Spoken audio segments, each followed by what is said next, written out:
afternoon. I am a lecturer at the Faculty of Public Health and the Institute of International Relations of the São Paulo University in Brazil.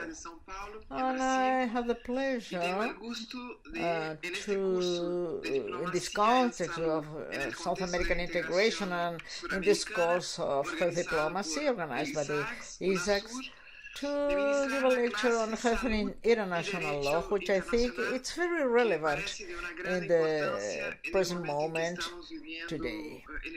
I would like to start making a question which is very simple but important, especially in the area of health. That is the question on what is international law. Now, traditional visions of international law are especially inadequate to the right of health, and I will explain why. International law is, above all, an instrument of international politics. Traditional visions of international law as a series of treaties and legislation is far from global health. A very important author, Emmanuel Turgeon, of the Political Science School of the National Foundation of Political Science in Paris, she says that international law is a group of rules, discourses, techniques that the international players and subjects are used to regulate their relationships and obtain certain goals or social goals.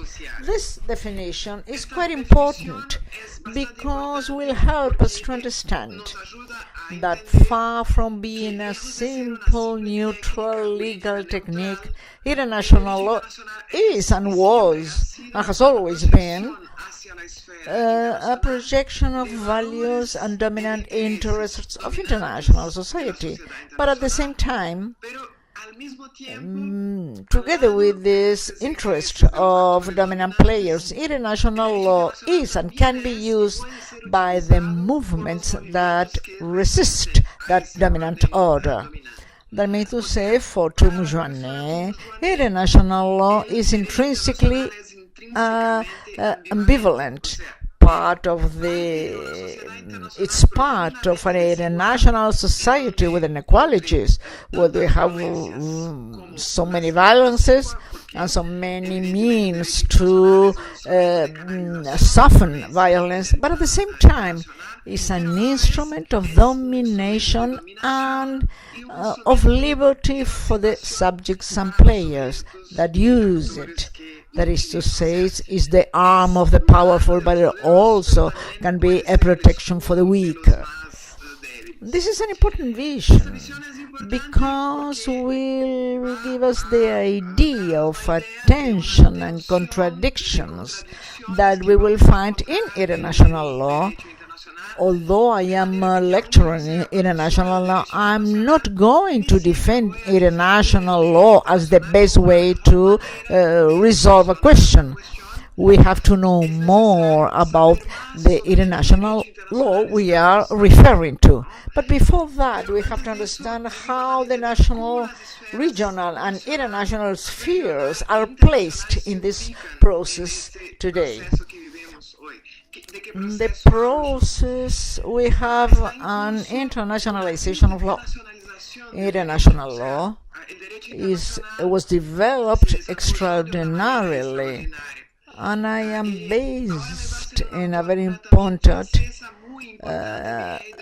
author, also a French author, on compare law, regional integration law, and the changes in law vis-à-vis the effects of economic globalization. Delmas-Marty will teach us that we are living within two great processes of universalization of human rights, with the developments of international conventions that are very important, especially during the second half of the 20th century. The impact, extraordinary impact of the Second World War and all the infringements against the rights we have witnessed. This created a movement in favor of human rights in the international field. Not only we do have an important volume of international treaties in the area of human rights, and also the national constitutions have reflected these roles of the human rights, and also there are mechanisms to control the enforcement of these instruments for the protection of human rights, either in the United Nations, but most of all in the regional arena. An example is our Inter-American Human Rights Court that is part of the Inter-American Human Rights System. And also we have a court in Washington and in Costa Rica. That means to say there is a process of universalization of human rights which provide part of the internationalization of law, but on the other side we also have globalization, economic globalization, another type of internalization which is made up of the lex mercatoria, that is a privatization of the norms through groups of interest, through international arbitration, different manners to draft norms that also provide for the relevant internationalization of law.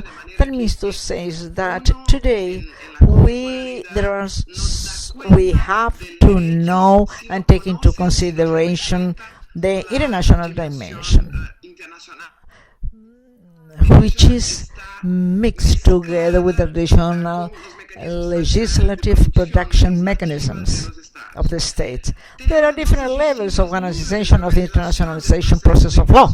On one side, we have the regional organizations, Mercosur, Unasur, that we know well, and also we have the universal organizations, which are great producer of norms through the international conferences, and also the operation of international institutions. But also we have a broader process which is hegemonic privatizations, and that hegemonic privatizations come from different sources and also from international areas, international organizations, and also from states, but they don't depend on states to be produced and to be disseminated, because they depend on private areas, transnational private areas outside the state and outside the public dimension for the preparation of law. This process of internalizations creates a normative inflation, and it is important to be aware in the area of health especially that we are living within a normative inflation of norms from different hierarchies, different goals, but the more norms we have less rights and less justice. It's also another idea of Delmas-Marty. For the author, it is an illusion to believe that deregulation, which is promoted in the economy in favor of economic globalization, is just the opposite of regulations. What we see, in fact, is a plurality of public and private players that, according to negotiations, flexibility, and so on, will claim for norms that are temporary ones that can be reversed.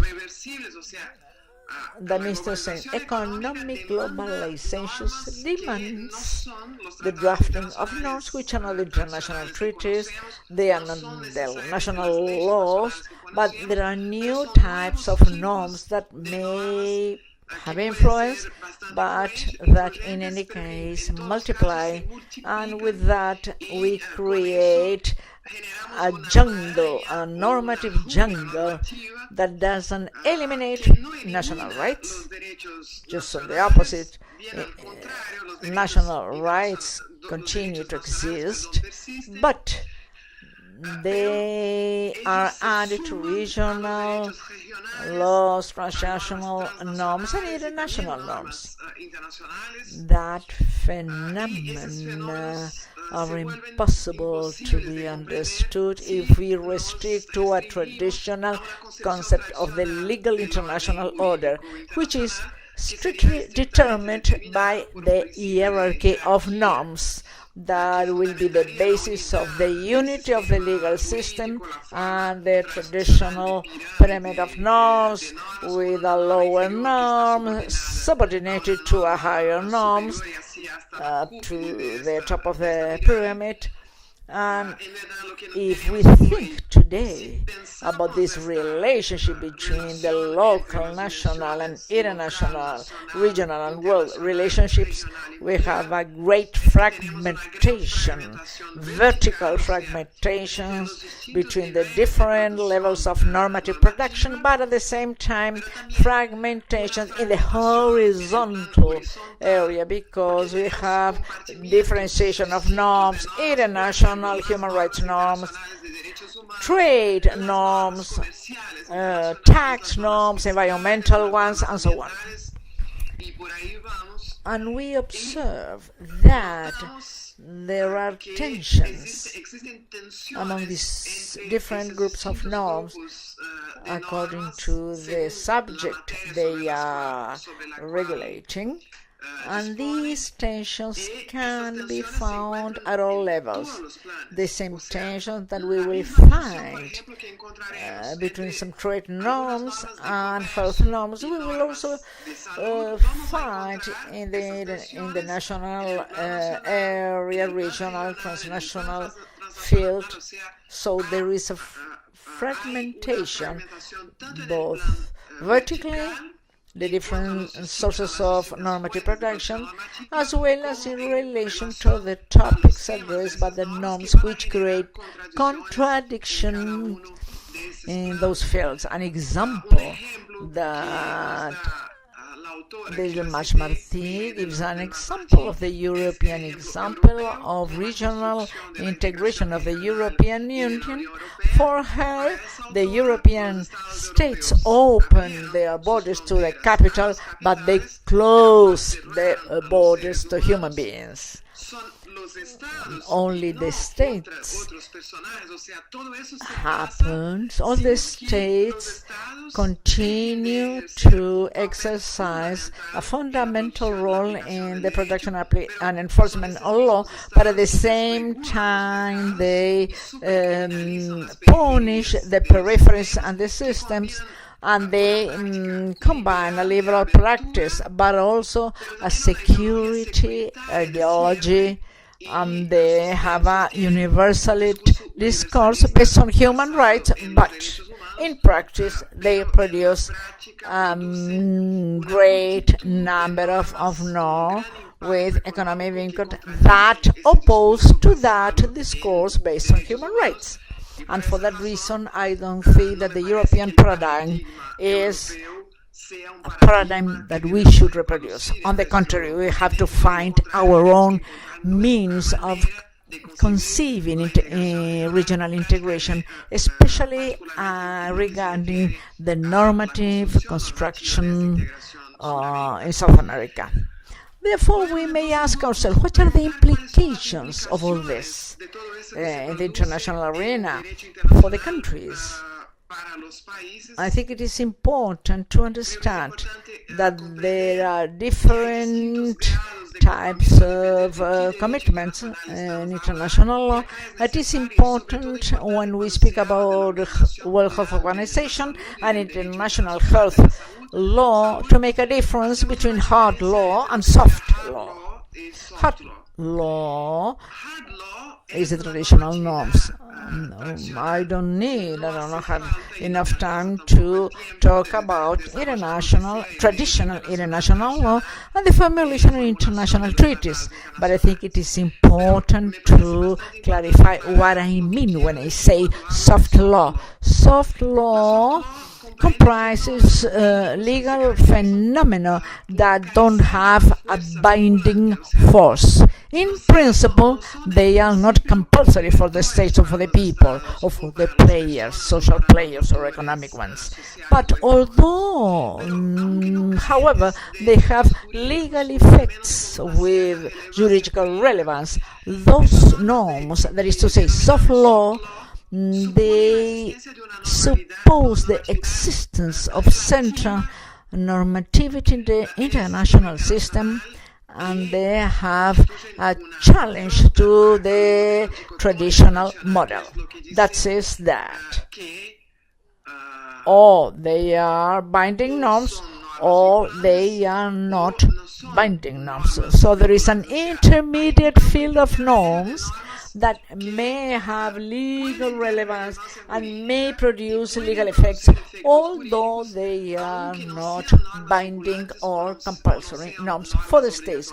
Once again, I will mention Michael Delmas-Marty, because among the soft law norms there is an important relevance between the norms that do not have a binding force, that means to say they are not compulsory for the states, and she will call them is a do right in French.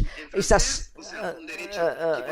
soft law, but other norms that may have binding force, they have no power to penalize. I think that the class by Eduardo Hage on the international health regulation has characterized this type of norms. But I think this is the case of a norm that has a binding force. But according to Michael Delmas-Marty, it's a very soft law without teeth. It's a moo law, as we may say in French, and we cannot penalize this state that infringed them. And at the same time, there is a third type of norm, which is the vague law, flou law, which is the normative text that it has no, is not precise, is flexible, and is subject to several interpretations. And this has an impact on the application or enforcement. So there are important differences between these norms that we call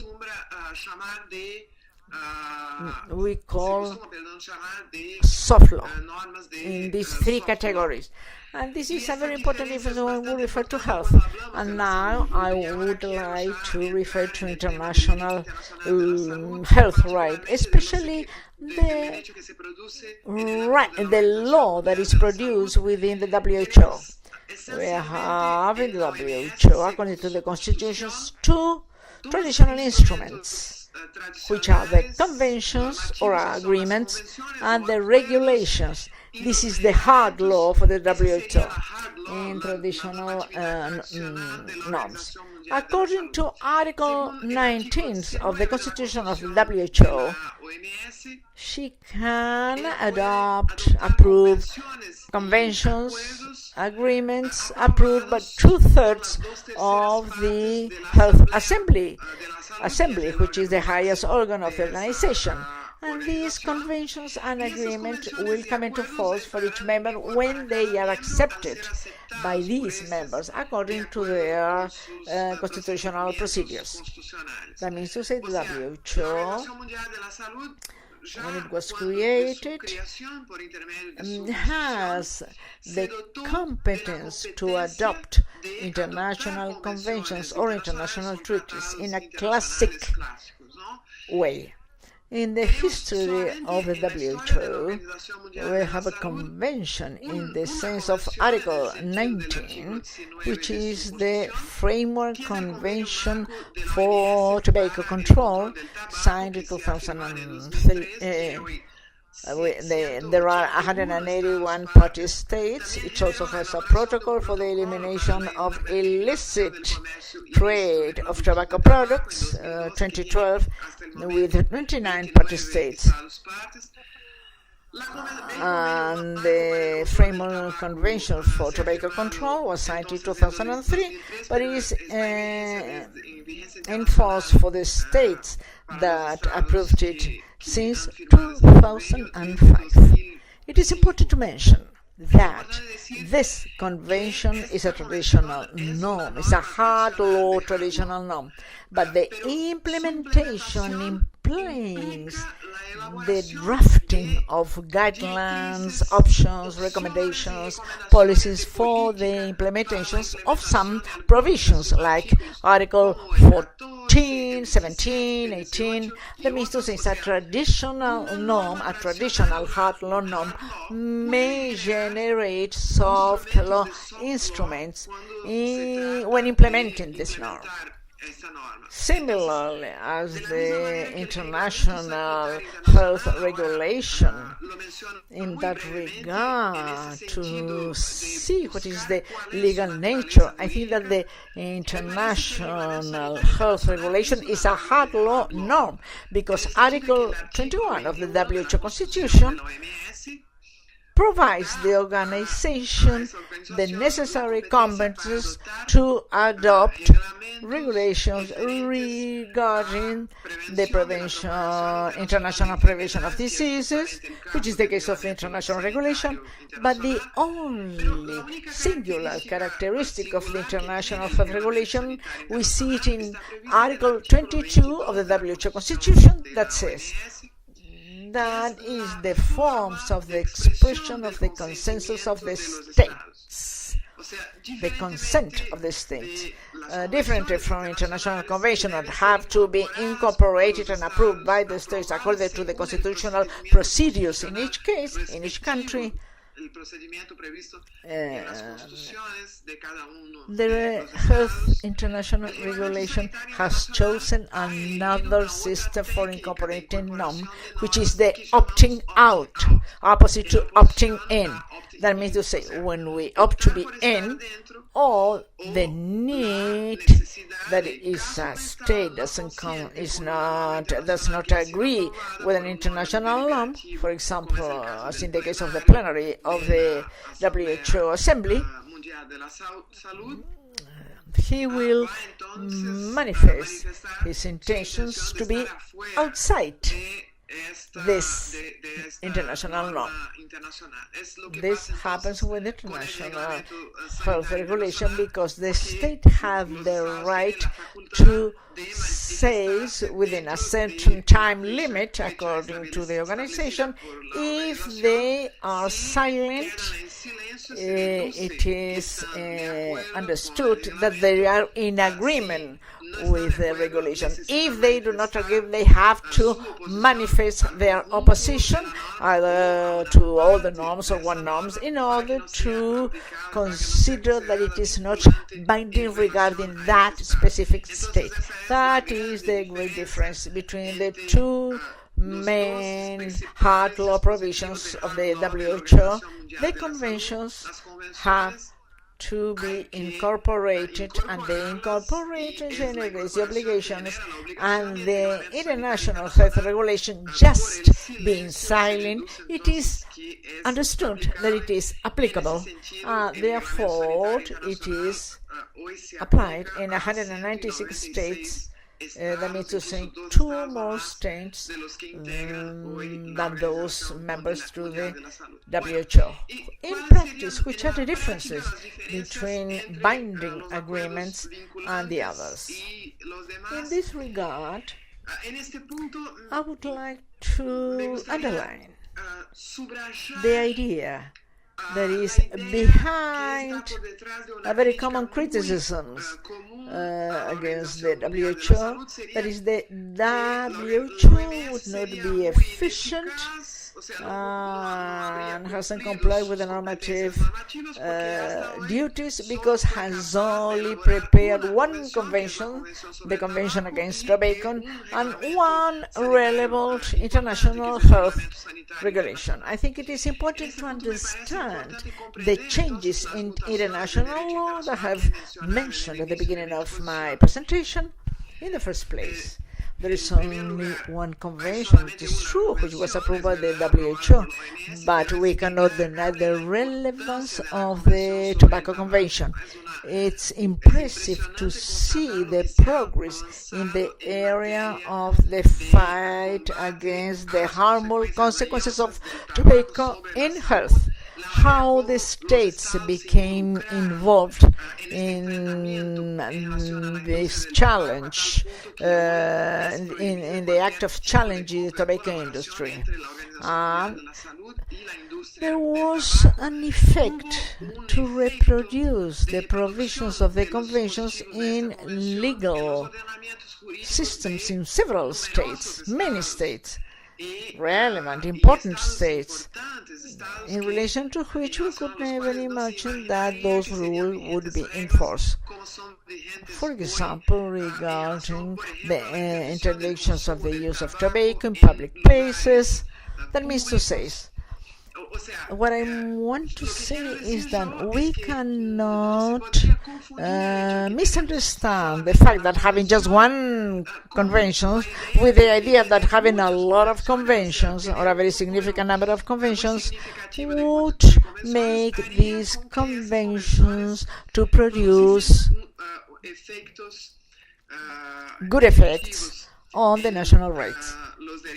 What is important, I think, is the relevance and the degree of enforcement of our conventions and not the number of conventions that a central organization may produce. The same we can say about the international health regulation, which is an instrument that has a very important effect, very different from those that we knew to the present time, because the health regulation creates a machinery of governance that is done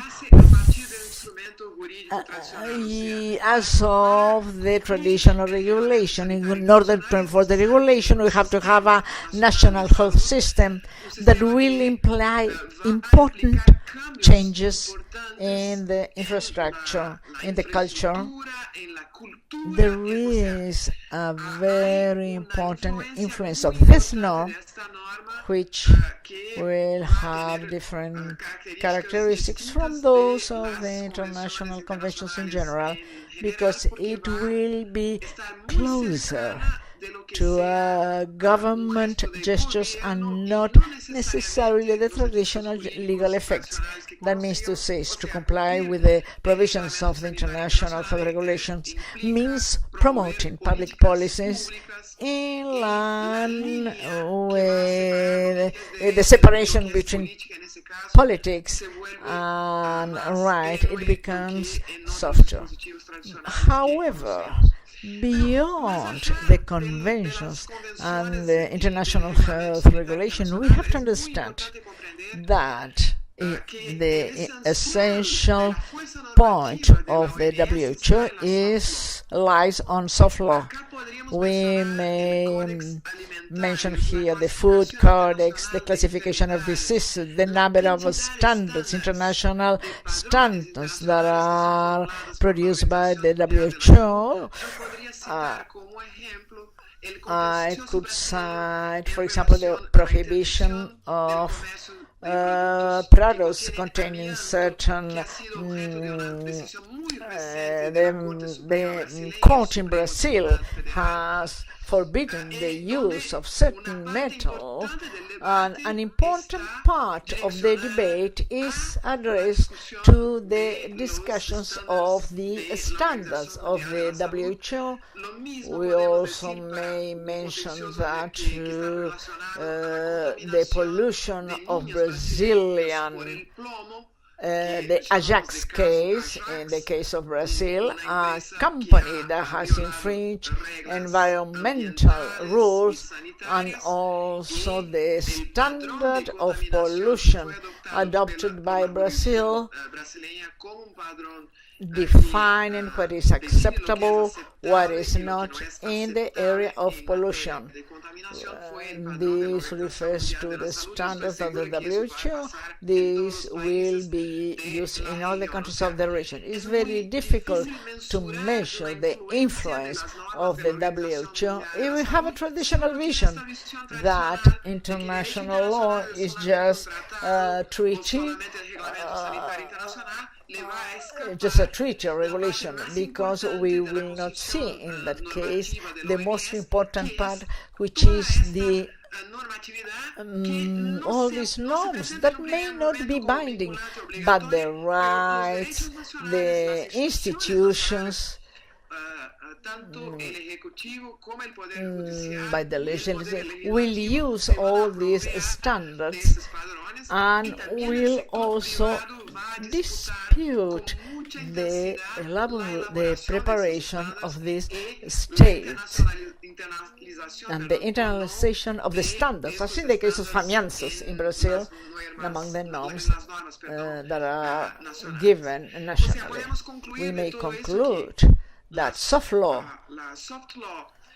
is the first part of a change that can make all soft or suave or flexible until traditional norms, which is the hard law.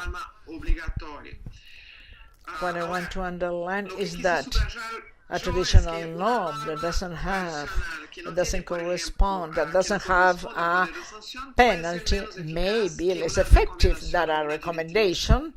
That depends on the movement that exists in favor of the efficacy of the norm or not.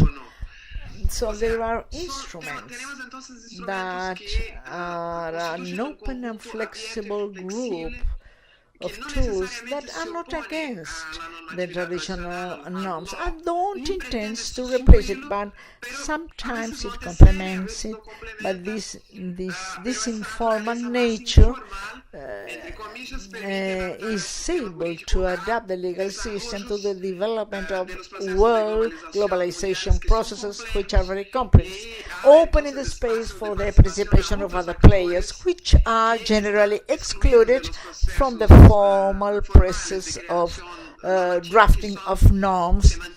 And a question an important question is to know why harmonization of law is a difficult task in the area of health, in all the areas, I believe. It is important to understand here that each time we harmonize legislation in the states in the area of health, this is very important for the purposes that the regional integration has, and especially Unasur, which is especially the idea of strengthening in our region the right to health, the conditions for the exercise of the right, and the harmonization of national legislation could play a very important role in this issue. But to understand the difficulty in harmonizing legislation, we have to understand that the normative process, has to face the process of transferring powers from one sphere to the other. When this transference of powers is not transparent, as in the case of normative production of the private sectors, or the great arbitration trade systems, or either national or international, In those cases, in the international organizations, if we try to harmonize legislation, we start discussing normative content that will reflect the tensions and contradictions among interests in each society, state, or region. And also we see it worldwide. In the national arenas, the legislative process, the drafting of norms, has a very well-known history. The players are naturally positioned in those environments, although we may have in some moments complex political situations.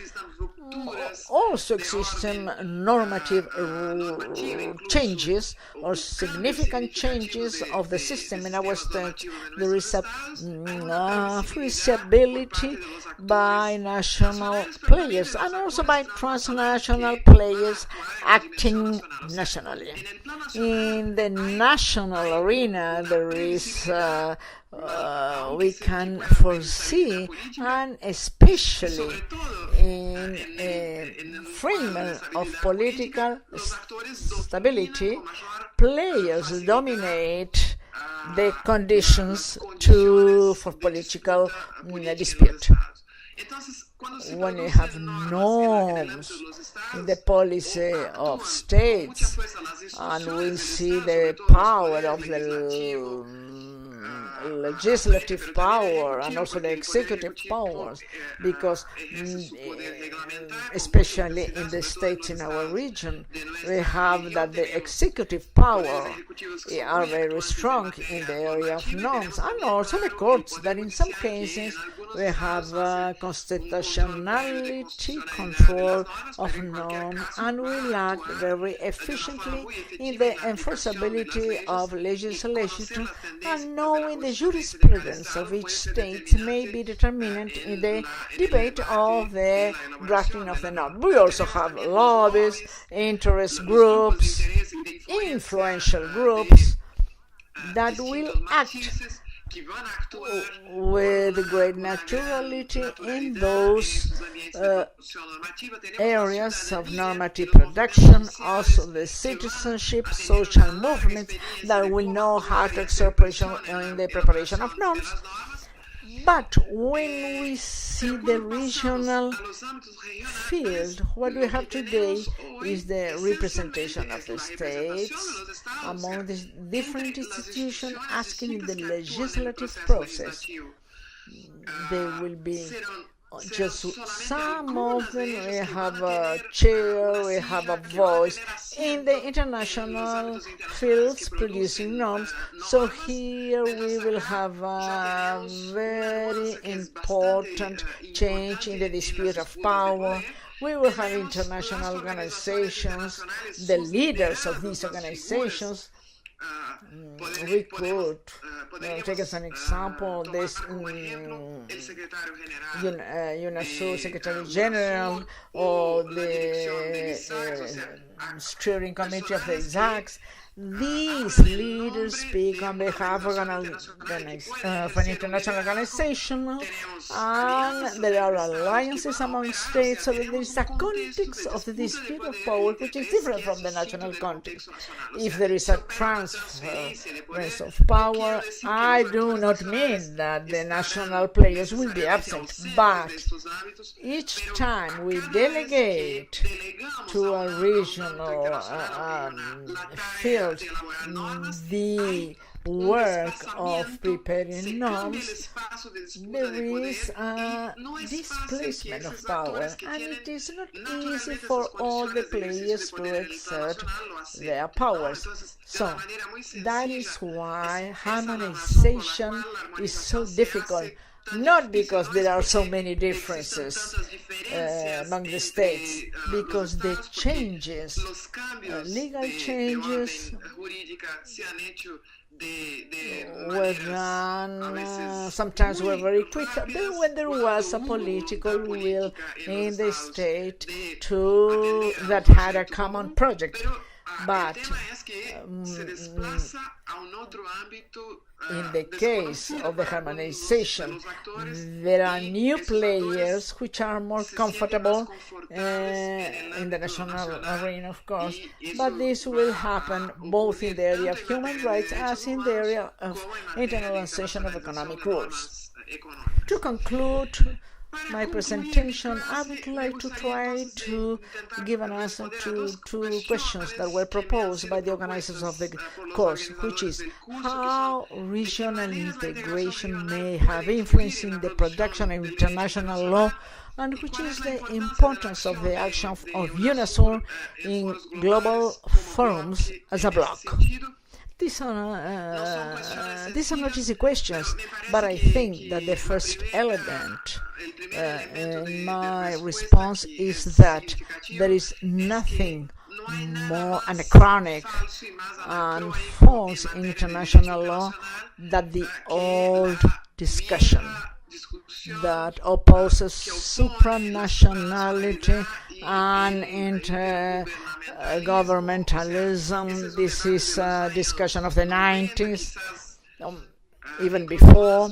It is a discussion that has been imported in a very wrong manner from Europe, from the regional integration in Europe.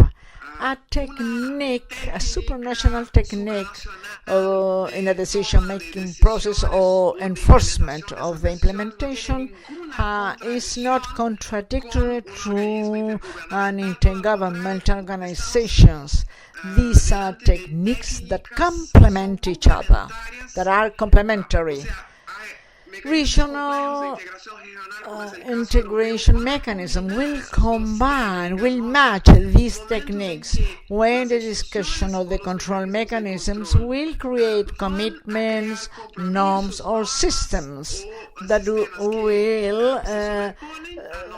supersede national norms. And in other opportunities, there is no hierarchy, and decisions will be made from the addition of national will. There are no contradictions for certain technical questions and other intergovernmental techniques. It is false to say the European Union is a supranational organization. No, they have supranational institutions. They may use also supranational techniques to whenever they need and to control and uniform enforcement, and it's absolutely intergovernmental in other issues. For example, foreign policy, security policy. The European Union will match these two techniques, and I think that there is a political interest in presenting the discussion in these terms, as if our regions were condemned to not creating regional mechanism for the control of norms. We may maintain our national sovereignty, our own spaces, without renouncing, without waiving the mechanisms and the norms that we consider that are more important to us. This is to exercise sovereignty and not waiving sovereignty. The discussion that I think it is important when we refer to the role of Unasur, I think that the real issue or the topic is placed among the different interests in global governance in health. That means to say, we cannot spend time discussing which is better, which is intergovernmental or supranational or whatever, because they are an important while important players have influence on global governance of health. What we have to try to do is to improve the health of the population of our regions. And an example And with this, I wish to conclude my presentation is the framework for the cooperation with non-state agents, which was adopted last May by the WHO, which in English we call it FENSA. In that framework, we try, or the framework tries to create rules for the cooperation between the WHO, the private players, philanthropy foundations, academic institutions, NGOs, and there is a question in relation to this new WHO framework, which is to know if this framework can avoid conflicts of interest that may harm the work of the organization, or if on the contrary will legitimize the influence of certain players in the work of the organization. And I make a suggestion to know and discuss this mechanism, because I think that it will reveal all the complexity of the discussion of soft law and international law in the area of health. Thank you very much for your attention.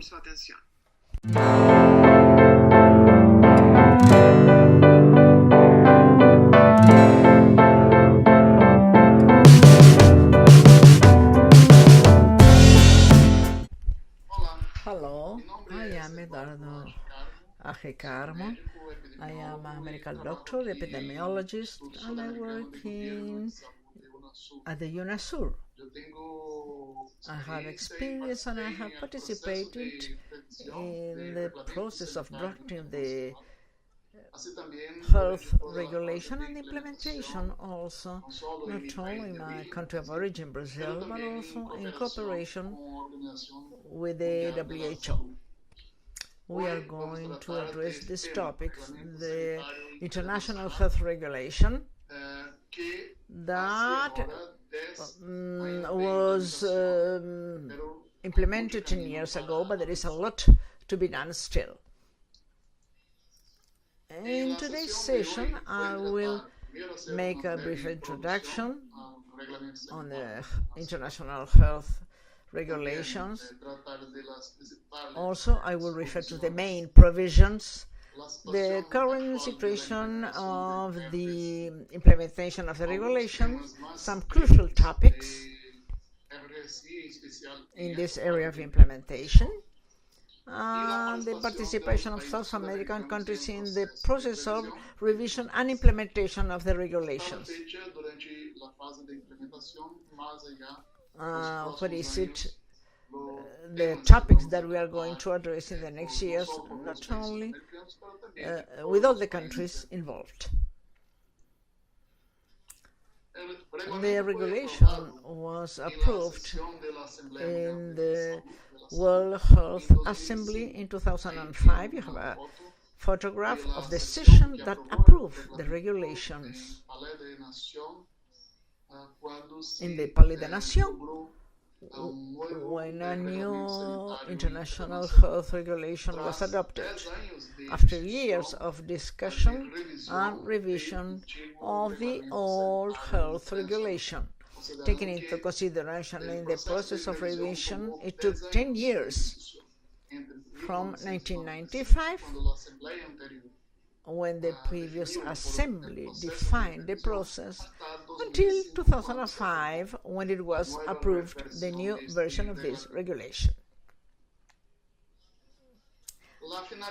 The purpose and the scope is to prevent, control, and protect against the international disease propagation, providing a response in public health, and restricted to the risk of public health, at the same time avoiding unnecessary interferences with the traffic and international trade. Here we see the risk of public health, which is a central topic of the international regulation. We will also address this topic and how this was a central topic during the process of implementation that it is also a topic that always comes back to the discussions about the approach, the scope of the regulation in order to perfect health systems in all the countries.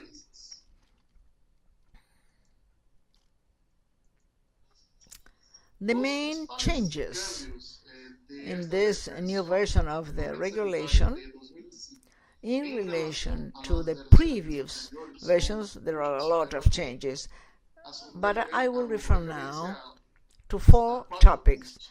First, the procedures for detections, analysis, and communication of public health events, including a new term that was brought into the regulations, which are the emergencies of public health of international relevance.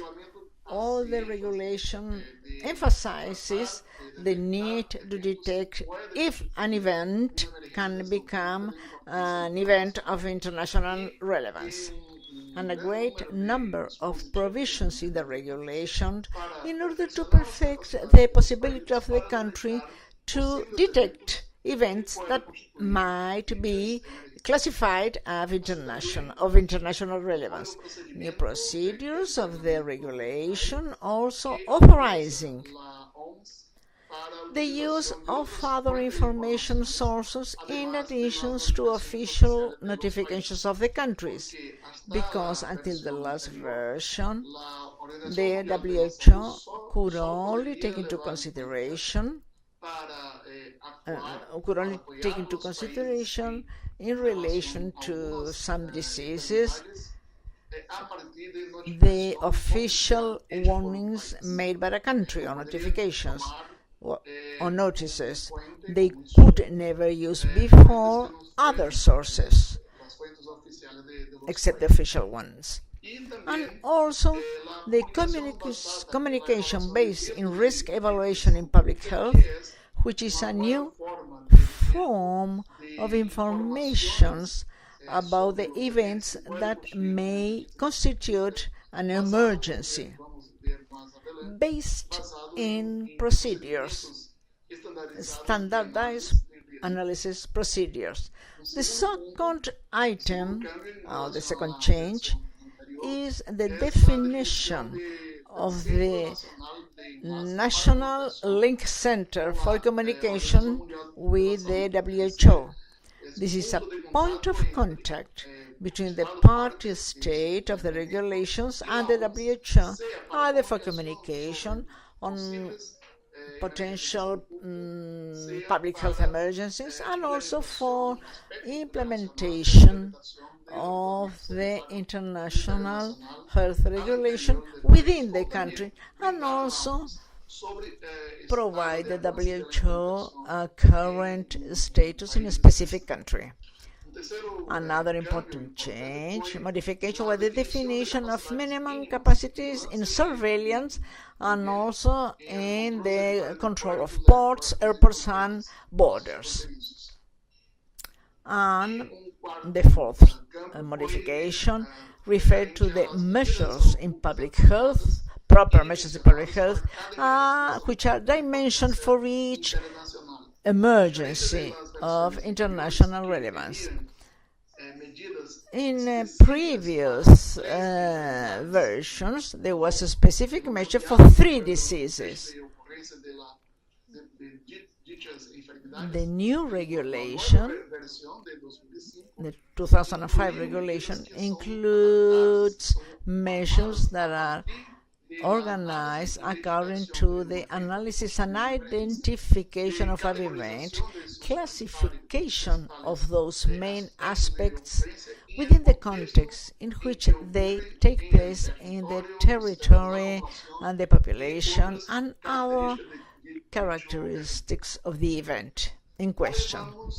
Now we are going to make a relationship with these changes according to the procedures of communication and analysis, and also the definition of minimum capacities. Regarding the first issue, as I mentioned before, the emergency in public health is a fundamental concept for the regulation, means an extraordinary event which, in conformity with the present regulation, has determined that there is a risk for the public health of other states in view of the international propagation of a disease, dissemination of a disease, and that could require a coordinated international response. Here I emphasize the risk for public health. It's underlined, as you see, because as I will say later, the risk in public health, taking into consideration this new idea, analyzes the events that may constitute an emergency, taking into consideration some characteristics in a territory and for a specific population too. The manner in which an event of public health is analyzed for identifying and characterizing if it is or is not an emergency. We have an decision instrument or tool. This decision tool, which is annexed to the regulation, represents an analysis of 4 categories that events may present in a very brief manner. If an event has 2 of the 4 criteria, then this event must be notified to the WHO because there is a possibility of being a relevant international public health emergency.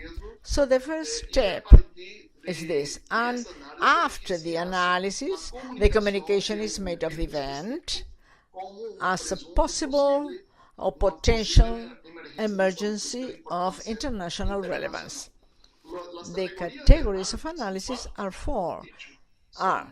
If the event has serious repercussions in public health, if it is unforeseen, if it presents a risk of international dissemination, and if there are risks of international restrictions. For each one of these categories, there are questions and examples that support the classification of this event in order to verify if the 4 categories are complied with. We are not going to detail how this is made, but it is available for consultations in the WHO web page. Another important topic in the regulation is that not only it was established the need to identify, analyze, classify, and communicate an event that might be an international emergency and relevant event,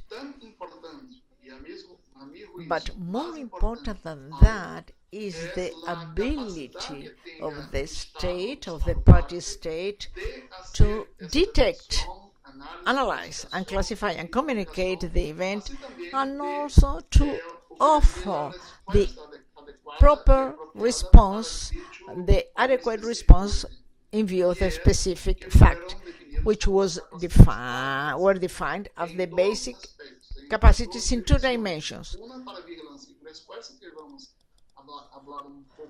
One for the international entry aspects. Regarding the basic capacity, the regulation established some dates to comply these capacities.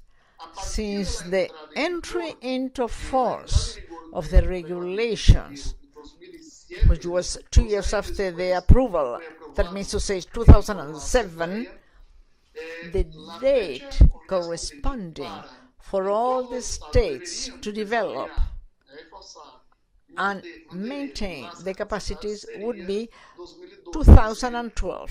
That means to say 5 years after the entry into force of the regulation.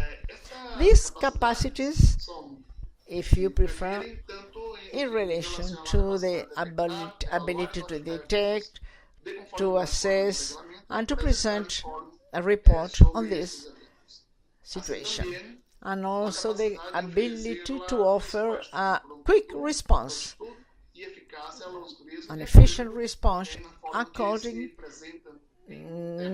to the situation in the territory that has incidence on a population, on a certain population. Also, in the resolution of the resolution approved the regulation, it was important to mention that the WHO should publish guidelines to provide support to the party states in the development of the capacity of response in public health, establishing mechanisms that the WHO should establish after the decision of the World Health Assembly in order to monitor the implementation of these capacities or abilities. The basic abilities for surveillance and response are defined not only at the national level, but also for the local or community level, and also for the national one. This is because the detection of an event, for a case, the case of a disease that may present a risk of dissemination, national and international, in a specific territory,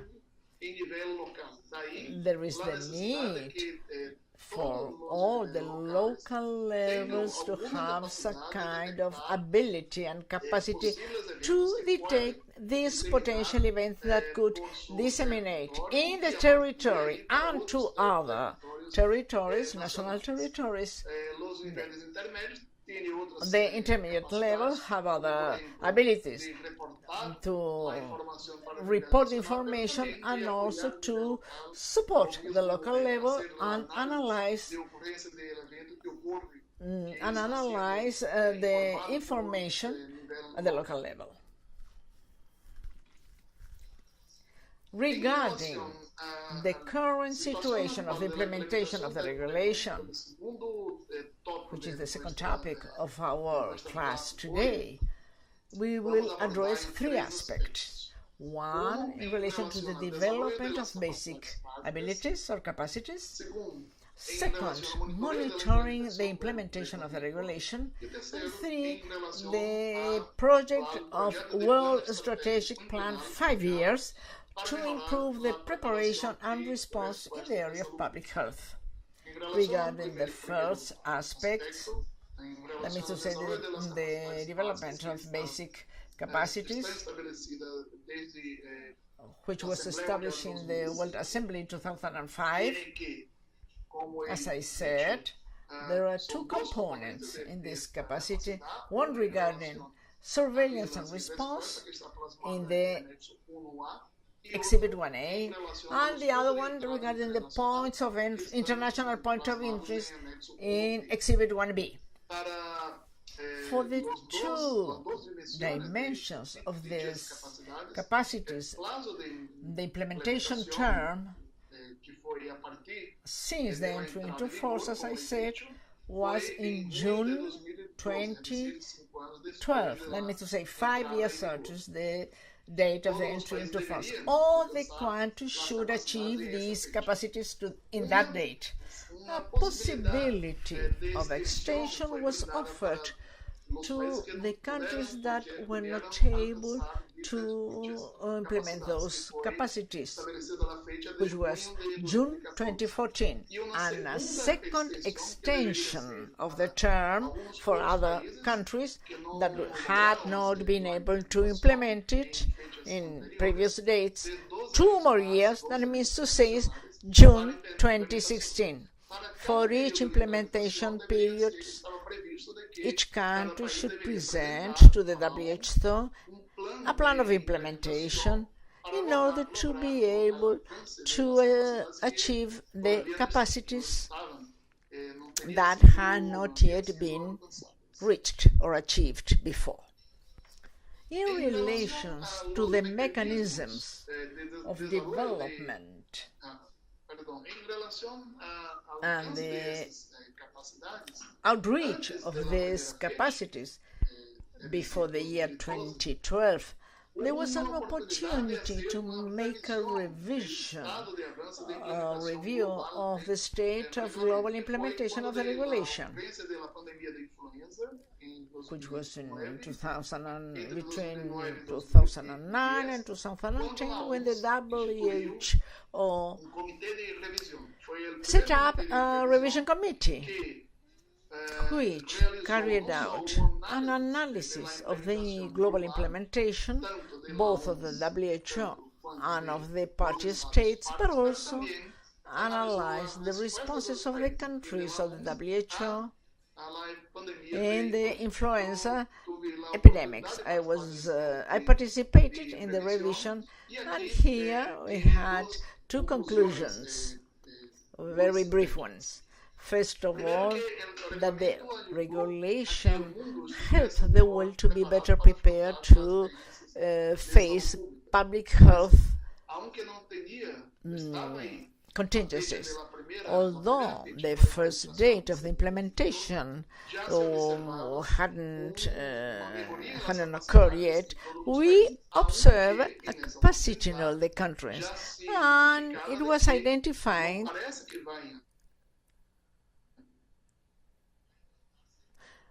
that it wouldn't be implemented in due time worldwide, because many countries, it was seen that many countries couldn't achieve the full capacity. The world is not well prepared to respond to serious pandemics of flu influenza or any public health emergency representing a threat, a global threat. So it was very difficult for the countries to advance in the perfectioning of the health systems in order to be able to provide a response to the influenza pandemics, but also other emergencies. In 2012, which was the date for the first achievement of capacities, the diagnosis of the WHO to the World Health Assembly was that approximately 22% of the party states that had information available had achieved the basic capacities. That means to say 1/5 of the countries had achieved those capacities, and the rest had asked for an extension of the term. The critical points were incidents of chemical nature, emergency involving radiations, international entry point, and human resources and ability of timely response. That means to say 7 days a week, the whole day, 24 hours a day. 2 years after the second term for the capacities, there was some advance in the capacities, but it was observed that only 33% of the countries had achieved the capacities. There was an improvement from 20 to 33%. And the countries that hadn't been able to reach the capacities and had information available asked for a new extension of the term to fulfill those capacities. These are the critical points. Once again, human resources. We were problems with human resources, more difficulty to achieve the capacities, and also chemical events, as was identified in our occasions. In 2016, when the last time to fulfill the capacities, the diagnosis made by the WHO, which is available in the webpage, is that 66% of the party states had replied, had provided a response, although there was an advance in many of the capacities.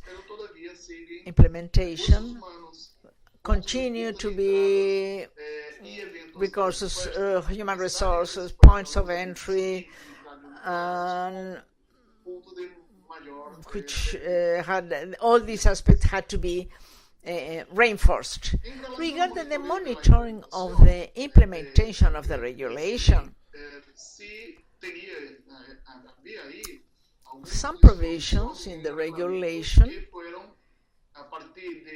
as of 2008 were implemented by the Health Assembly. In 2008, it was defined that the monitoring of the implementation would be done through the presentation of annual reports. And since 2010, the WHO developed and established that countries should use a questionnaire for self-evaluation presented in the following assemblies.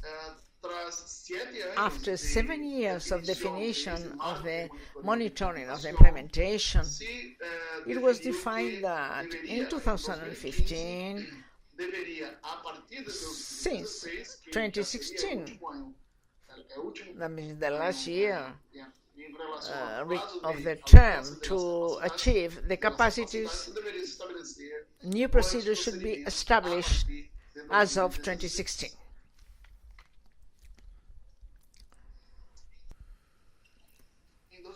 In 2015, a second committee of the review defined that as of 2016, that will be the final term of the regulation to implement the approach of the capacities established should have a new scheme for monitoring and evaluation of the regulation to be monitored by the WHO as of that recommendation. Recommendation 7 of the report of the committee. And also it was said that this new scheme should be based on 4 strategies. Self-evaluation, which had been the unique strategy to that time, and also a peer review, and also voluntary external evaluations carried out by the countries according to their situation, and an analysis of events of public health and also of the response after the public health event. So this recommendation has included some traditional strategies and the self-evaluation one. In 2015, there were many meetings convened to define the monitoring and evaluation of the implementation of the regulations as of 2016, not only in the recommendations of the committee, but also through consultations and analysis. And also there was an expert panel to give response in the case of Ebola, and through the steering councils until the 2016 assembly. The new strategy proposed for the monitoring implementation was made out of the self-evaluation and 3 other mechanisms The evaluation was compulsory. The non-compulsory, the revision of the response of public health, and also some exercises and joint external evaluation. This was the only element and component of the strategy of the WHO, which was developed between 2015 and 2016, and the joint external evaluation is based on the monitoring strategy which had been developed by the Global Health Security Initiative, and it was incorporated several elements of this initiative in the questionnaire proposed for the common external evaluation. This topic was addressed at the World Health Assembly, when there was a presentation of the 5-year plan, including a proposal that should include a proposal for monitoring the implementation. But the only thing that the plan said about the monitoring was that the WHO would revise the annual presentations. The instruments would be proposed for the party states for the presentation of the future annual reports. So periodically all these would be examined. That means to say there was no presentation and had been defined by the Assembly a new monitoring and evaluation scheme for the implementation.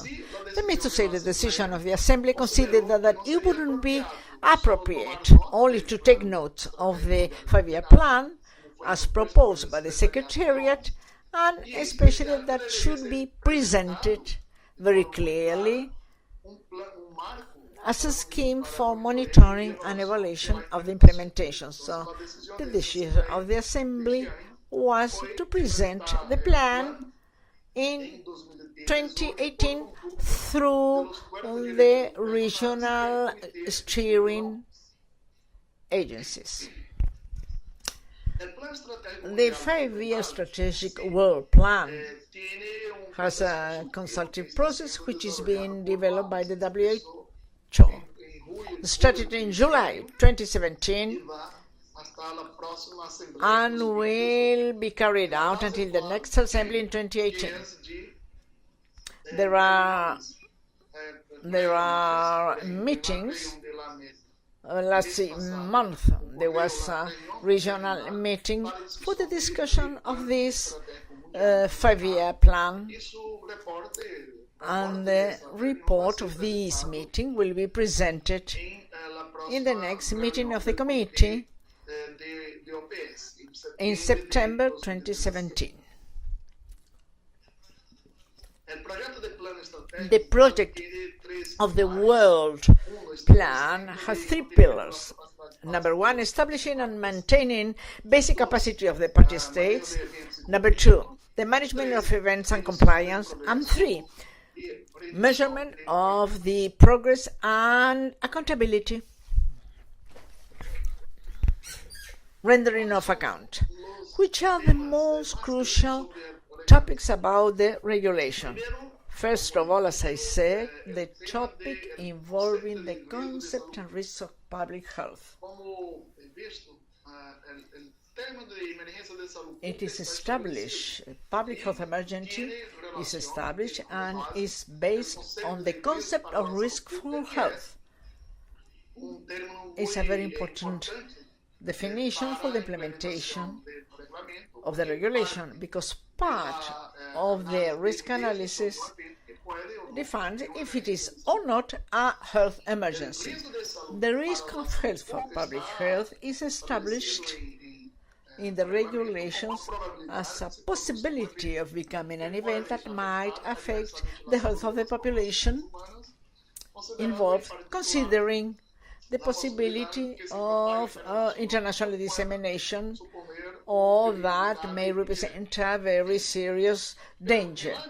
In the discussions 2004-2005, when the draft of the regulation was being discussed, in the preliminary documents, it was said that the document that was taken for discussion in other regions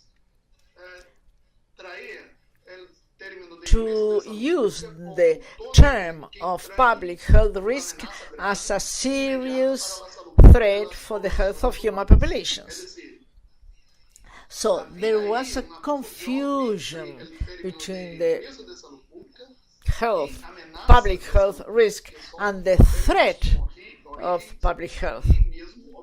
There are different terminology, as you see. The document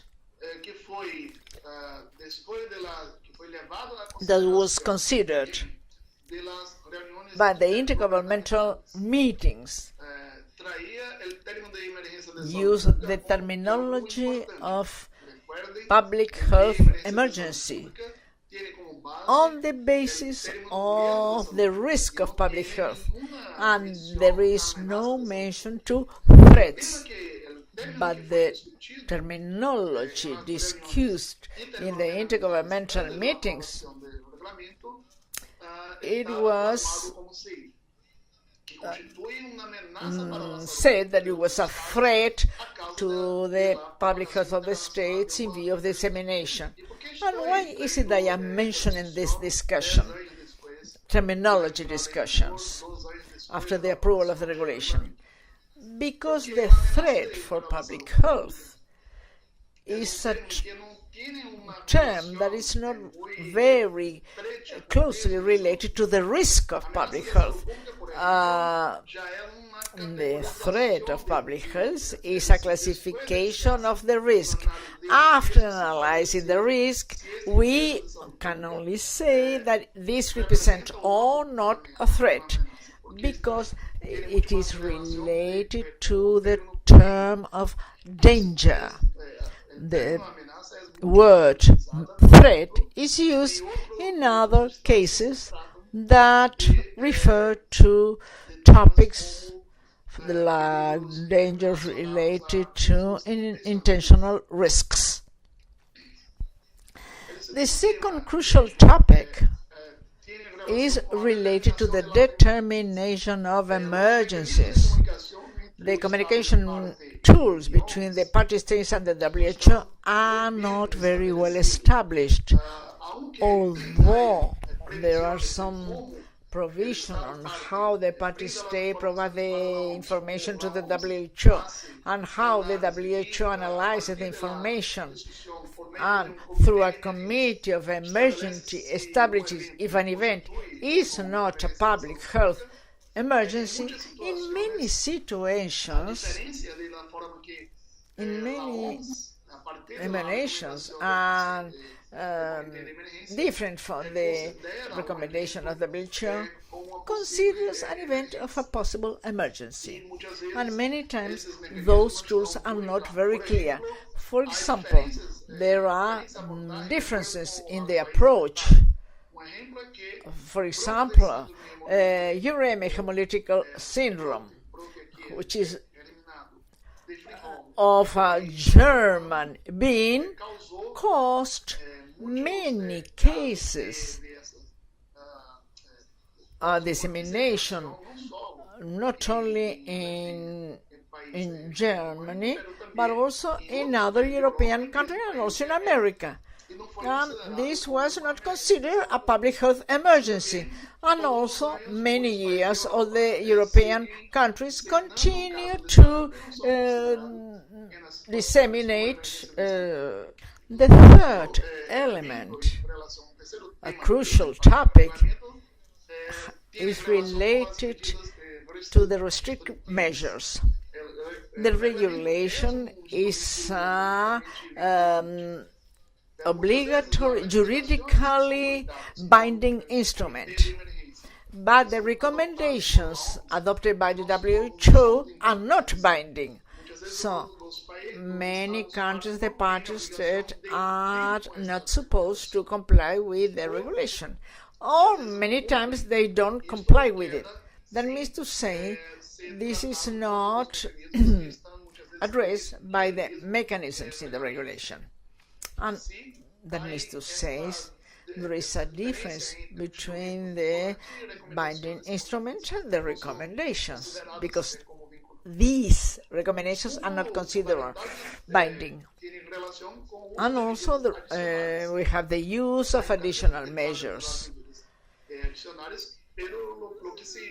What we can see is that there is an unjustified excess of additional measures in many situations. For example, during the Ebola epidemics, many countries adopt additional measures without information being provided by the WHO based on scientific evidence. And many times we may also see that there is little transparency in the information. That means to say the party states adopting an additional measure doesn't provide the additional information or relevant information about which is the scientific basis for adopting those measures. All the informations are circulated, distributed only between the WHO and the party states without other countries knowing why that measure was adopted. And why is it the WHO addressed that measure with only one state? And finally, regarding the rights and individual liberties, many times in situations of crisis, some measures may create or may suppress some freedom. For example, the freedom to go and to enter. This may isolation, hospital isolation, or create situations that restrict the movement of people in a broader level. Another crucial point has to do with the implementation of the regulation. This is broader than the development of basic capacities, but many times the manner in which it was monitored has an emphasis on the development of capacity without a wider vision of other aspects of the implementation. The monitoring and evaluation of the implementation framework regarding the capacities, up to these days, we don't have that framework. It should have been approved by this year's assembly, but we still continue without the framework for the monitoring and evaluation. And again, the Global Health Security Agenda, they have an exclusive approach for external joint evaluation. There has a direct interference with the monitoring framework. Finally, the last crucial topic regarding the regulation is the strengthening of universal health systems. The implementation of the regulations must be seen as an opportunity to strengthen universal health systems. This is so because as a large part of the regulation